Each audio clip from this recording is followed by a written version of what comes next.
Então, dando continuidade, a gente vai falar agora um pouco sobre as poedeiras comerciais. Nós falamos dos frangos de corte, agora as poedeiras comerciais, que são as aves de postura, né, que produzem ovos.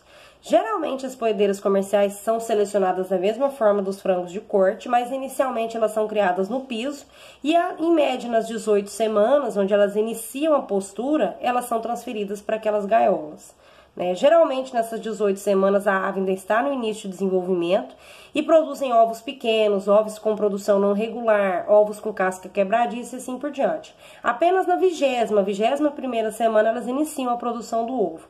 Em média, uma ave produtiva, ela produz, em média, dos 300 ovos por ano. No final da produção, quando essa ave vai estar ali com 72 a 75 semanas, ela já vai diminuindo a sua produção. Então, a gente denomina de aves mais velhas. Então, é nesse período que ocorre aí o manejo de muda forçada. Para que se realiza essa muda forçada? Para fazer como se fosse um novo ciclo reprodutivo. Essa ave, ela tem a restrição de água, a restrição de comida e a restrição de luz, porque é a luz que faz, né, a estimulação da produção de ovos, né, e alimentação. Isso tudo vai fazer como se fosse uma alteração hormonal, né? Geralmente vai fazer com que a ave ela tenha uma nova remodelação. Então é como se fosse uma pausa na postura, vai realizar o que? A troca das penas dessa ave. Em média, o principal intuito desse manejo é prolongar a vida útil dessa ave e fazer com que ela tenha uma melhora na qualidade de ovos, ou seja, que ela produza mais ovos, como se fosse um segundo ciclo de postura, tá? No entanto, as galinhas, elas perdem em torno de 25 a 30% de peso vivo. Hoje, algumas granjas, elas não gostam de utilizar esse tipo de manejo porque causam sofrimento às aves e elas demoram a recuperação nessa muda, tá? E hoje se busca o quê? O melhoramento genético desses animais. Animais que são mais prolíferos, ou seja, duram mais tempo no plantel e têm uma alta produção, tá? Quando a gente fala das fases de criação das aves de postura, a gente seleciona as aves de postura em duas formas. Aves pesadas e aves leves, tá? Então, as fases de criação, diferente das fases de corte, no corte a gente tem a fase de cria, recria e a engorda, né, que é a produção de carne. Na fase de postura, a gente tem a cria, que vai ocorrer o nascimento do animal até a 4ª semana, a recria, que o animal já está no alto desenvolvimento, de 4 a 20 semanas, a pré-postura dá 20 e 24 semanas, onde ela inicia a produção de ovos, aqui eu já mudo a alimentação desse animal, e a reprodução, que é de 25 a 65 dias. Aquelas aves selecionadas para a reprodução, para produzir os pintainhos de excelência genética, elas são separadas aqui na 25ª semana para serem as possíveis reprodutoras. E esses dias de criação vão variar de acordo com a raça, né, dessas aves, a espécie dessas aves, né, porque nas aves a gente não fala raça, a gente fala espécies, tá? Então, esses animais que são selecionados para reprodução, como que ocorre a reprodução? São montados uns ninhos para eles, tá? Para esses animais, tanto para os machos quanto as fêmeas, ou seja, aqueles animais geneticamente, eles vão serem alocados nesses galpões juntos. Esses ninhos, eles são preparados para recepção dos machos e das fêmeas.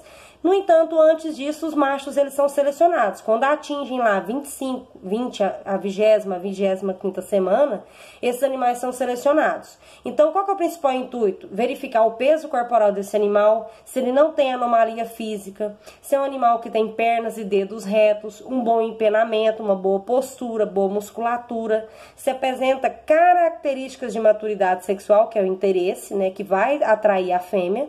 E machos imaturos, eles não devem acasalar porque vai resultar em ovos com problemas aí e geralmente não vai desenvolver pintainhos normais, né? E isso não é o que vem se buscando no melhoramento de aves, tá? Então, animais que têm problemas nas penas e também nos pés não são utilizados, porque isso vai causar ferimento nas aves e também, possivelmente, é um animal, né, um galo que não vai durar muito tempo no plantel, tá?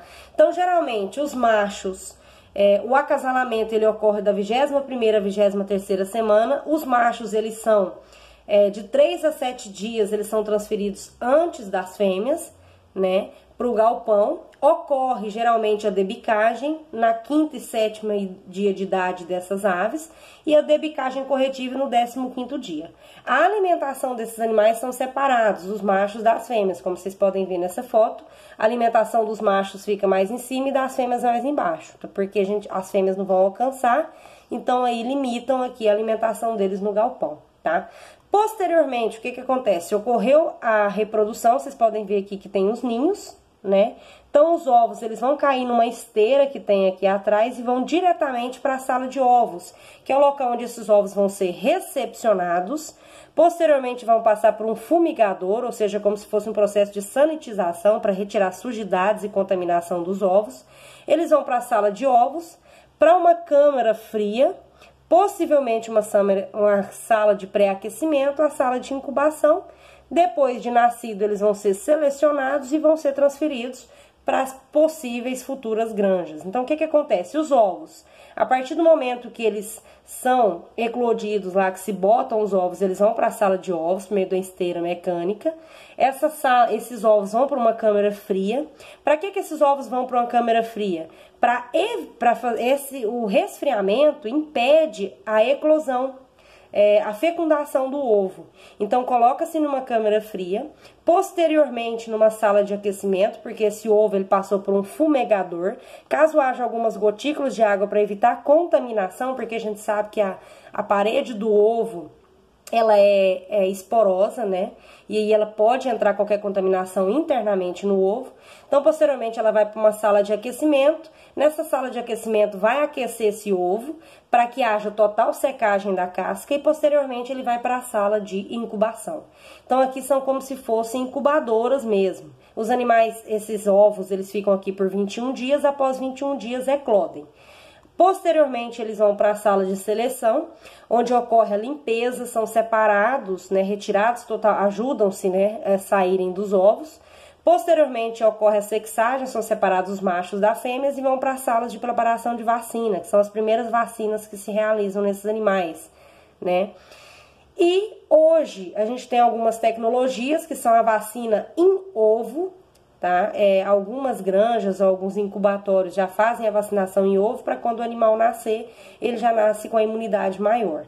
Geralmente essas granjas reprodutoras de matrizes, elas são separadas, têm altamente controle de entrada e saída de animais. Aqui em Rio Verde a gente tem algumas granjas multiplicadoras, tá? Então geralmente são granjas que estão totalmente longe de rodovias, cercadas para evitar a disseminação de doenças. Tá? Um controle de entrada de pessoal. Geralmente os caminhões que trazem rações para esses animais reprodutores passam por um rodolúvio para fazer um total controle, tá? E tem-se também sempre, tanto nos frangos de corte como no frango de postura, a compostagem. Qualquer animal que morre ou qualquer dejeto vai passar por um período de compostagem, ou seja, tratamento dos dejetos para posteriormente serem eliminados na plantação. Principalmente também quando ocorre o que? A mortalidade maior das aves, também passam por processo de compostagem. Apenas dependendo do tipo de enfermidade. Por exemplo, a gripe aviária, esses animais eles são incinerados e enterrados, tá bom? Com relação ao sistema de criação das aves, era isso que eu tinha para comentar para vocês. Qualquer dúvida, estou à disposição. Uma boa noite a todos e até a próxima aula.